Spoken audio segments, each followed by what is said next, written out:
तो दोस्तों आज हम फिर से आपके लिए लेकर आए हैं देश दुनिया की सभी ताजा बड़ी खबरें फटाफट एक एक कर विस्तार से आज आपको बताएंगे। तो वीडियो को अंत तक जरूर देखें। दोस्तों वीडियो बनाने में हमें काफी मेहनत लगी है, तो वीडियो को दिल से लाइक कर दे। जी दोस्तों पहली खबर में आपको बता दें कि बॉलीवुड एक्टर टीकू तलसानिया ने हिंदू धर्म छोड़कर अपनाया इस्लाम धर्म, नाम रखा अब्दुल रहीम, अंध भक्तों को झटका। वही आपको बताएंगे दोस्तों की त्रिपुरा में भाजपा को लगा बड़ा झटका। त्रिपुरा में बीजेपी के 2 विधायकों ने छोड़ी पार्टी, कांग्रेस में हो सकते हैं शामिल। वही आपको बताएंगे दोस्तों की असम की बीजेपी सरकार ने असम के प्राइवेट मदरसों को बताया आतंकवाद का अड्डा, कहा जल्द इन पर भी लगाएंगे बैन। वहीं आपको बताएंगे दोस्तों की शिवसेना ने प्रधानमंत्री मोदी पर बोला हमला, कहा जब छात्र यूक्रेन में फंसे थे तब मोदी उत्तर प्रदेश में बजा रहे थे डमरू। वहीं आपको बताएंगे दोस्तों की यूक्रेन पर कब्जा करने के लिए मुस्लिम देश सीरियाई लड़ाकों को भर्ती कर रहा है रूस, अमेरिका की बड़ी मुश्किलें। वहीं आपको बताएंगे दोस्तों की आरएसएस चलाएगा अब बड़ा अभियान, मुस्लिम महिला पढ़ेंगी मस्जिद, ईदगाह में नमाज, आरएसएस ने किया है ऐलान। तो दोस्तों सभी खबरों को आपको एक एक कर बताने वाले हैं। वीडियो को लाइक कर चैनल को सब्सक्राइब कर दें और हमें कमेंट में बताएं कि आपके जिले किस राज्य से हमारी खबरों को देख रहे हैं। इसी बीच पर तो दोस्तों अगली खबर की ओर, तो बॉलीवुड एक्टर टीकू तलसानिया ने हिंदू धर्म छोड़कर अपनाया इस्लाम धर्म, नाम रखा अब्दुल रहीम। जी दोस्तों आपको बता दें कि बॉलीवुड के प्रसिद्ध एक्टर और कॉमेडियन टीकू तलसानिया को लेकर सोशल मीडिया पर दावा किया जा रहा है कि उन्होंने हिंदू धर्म त्याग कर इस्लाम धर्म अपना लिया है। ट्विटर पर कुछ यूजर्स ने उनकी तस्वीर साझा की है जिसमें टीकू मुस्लिम वेशभूषा में नजर आ रहे हैं। तस्वीर में टीकू सलवार कमीज में नजर आ रहे हैं और उन्होंने नमाजी टोपी पहनने के साथ साथ लंबी दाढ़ी बढ़ा रखी है।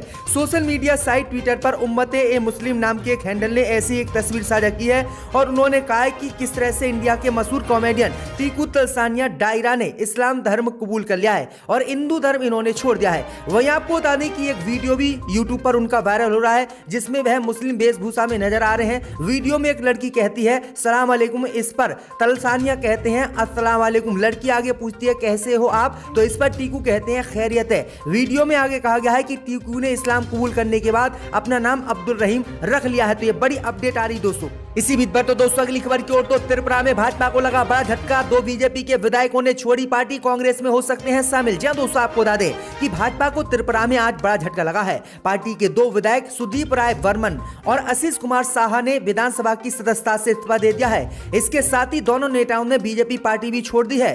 दोनों ही नेता इस्तीफा देने के बाद दिल्ली जा रहे हैं। इन दोनों ही नेताओं के कांग्रेस में शामिल होने की अटकलें लगाई जा रही है। दिल्ली में आकर दोनों नेता कांग्रेस की सदस्यता ले सकते हैं। कहा जा रहा है कि दोनों 10 फरवरी को कांग्रेस में दिल्ली में शामिल हो सकते हैं। आशीष कुमार साहा ने भाजपा से पहले ही इस्तीफा दे दिया था लेकिन आज उन्होंने अपनी विधायकी भी छोड़ दी है। तो ये बड़ी अपडेट आई दोस्तों कि जहां 5 राज्य में भाजपा का सूपड़ा साफ हो रहा है तो वहीं त्रिपुरा में अब बीजेपी को उनके ही नेता छोड़ रहे हैं।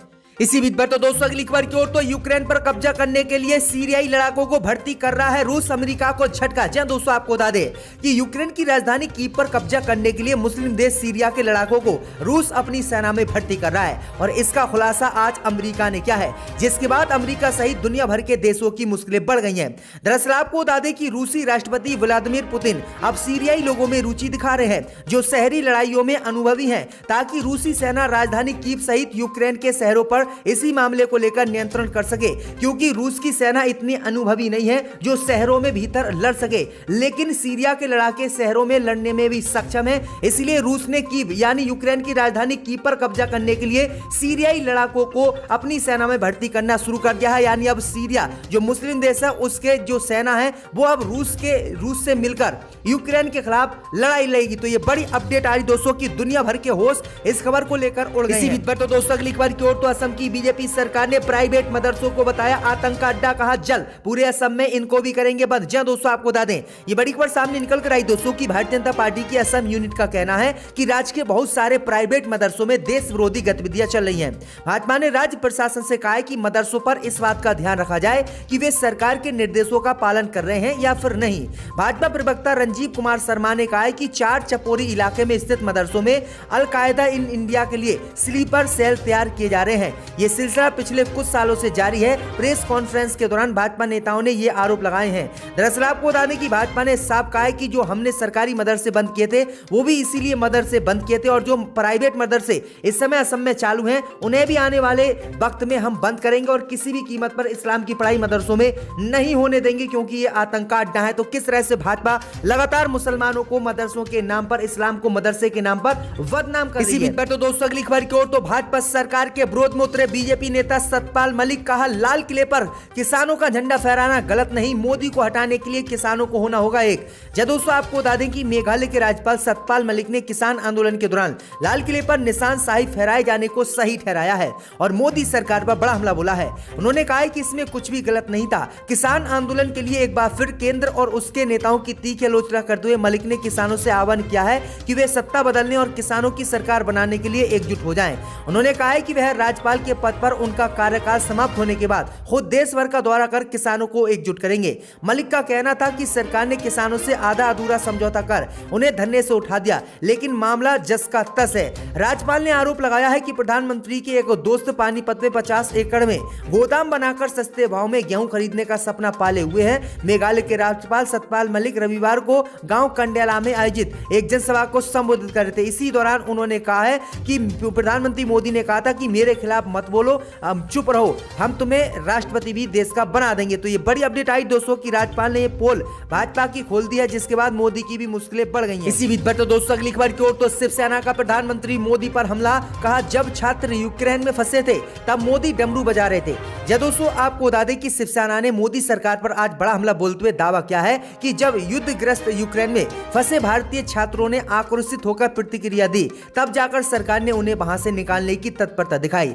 पार्टी के मुखपत्र सामना में उन्होंने कहा है कि जब यूक्रेन में हमारे देश के नागरिक फंसे थे तो प्रधानमंत्री मोदी चुनाव प्रचार में व्यस्त थे और वो देश में डमरू बजा रहे थे, जो बिल्कुल निंदनीय है। वहीं आपको बता दें कि आगे उन्होंने कहा है कि हमें बहुत दर्द हुआ था क्योंकि हमारे प्रधानमंत्री तकलीफ में किस तरह से नाम गंगा ऑपरेशन देकर लोगों को बेवकूफ बनाकर देश के साथ धोखा कर रहे हैं। और जब यूक्रेन में हमारे लोगों पर हमले किए जा रहे थे तब मोदी सहित दुनिया भर के बीजेपी नेता खूब मजे भारत में ले रहे थे और चुनाव प्रचार कर रहे थे। तो ये गंभीर आरोप जो है शिवसेना ने बीजेपी पर बोला है। तो दोस्तों अगली खबर की ओर तो मुस्लिम महिलाओं को मस्जिद और ईदगाह में नमाज पढ़ाने के लिए आरएसएस चलाएगा पूरे देश में अभियान। जहां दोस्तों आपको बता दें कि अब देश में मुस्लिम महिलाओं के लिए आरएसएस के नेतृत्व में एक बड़ा अभियान शुरू होने जा रहा है। इस अभियान के तहत शादी की न्यूनतम उम्र तय करने और महिलाओं को मस्जिदों और ईदगाहों में नमाज अदा करने की इजाजत देने के लिए एक राष्ट्रव्यापी अभियान आरएसएस चलाएगा, ताकि मुस्लिम महिलाओं को भी उनके अधिकार आरएसएस द्वारा मिल सके।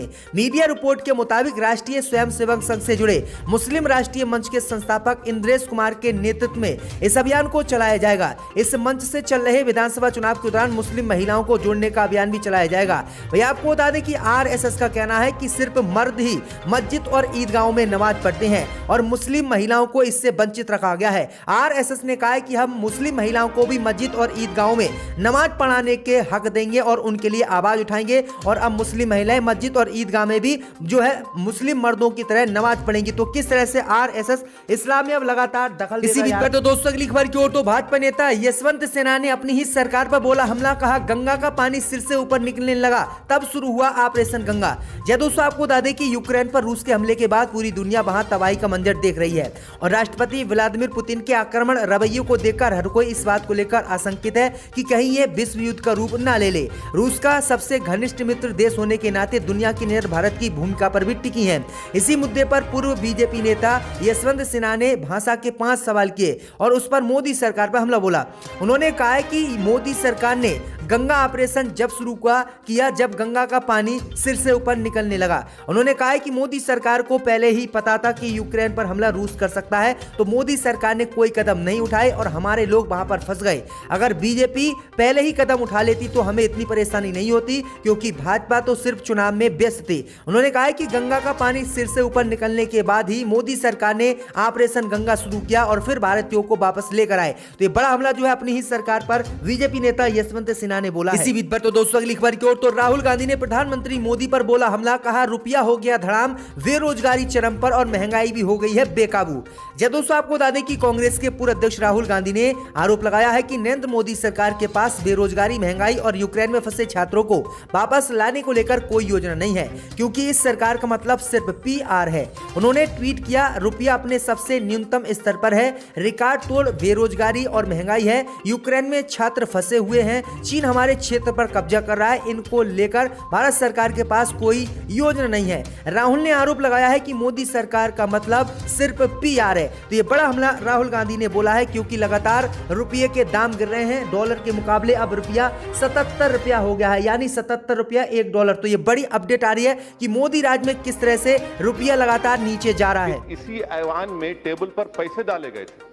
अब कौन उस वक्त यहाँ बैठा था वो अक्लमंद जानते हैं, मगर मैं दोहराना नहीं चाहता। मैंने ये भी देखा था 2006 में कि एक